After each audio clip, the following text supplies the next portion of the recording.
Friends, this is my dryer. Okay, I only use this occasionally, only at daytime, as I have solar and it is saving me some electricity.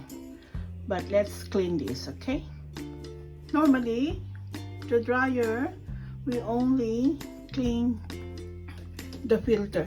Okay, so clean, filter, it's load, right? Preserve your appliances, so you need to clean it. And this is the one that I got earlier. All right, so all you have to do is take off those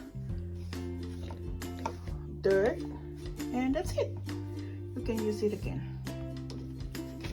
To put it back, just do that. Okay,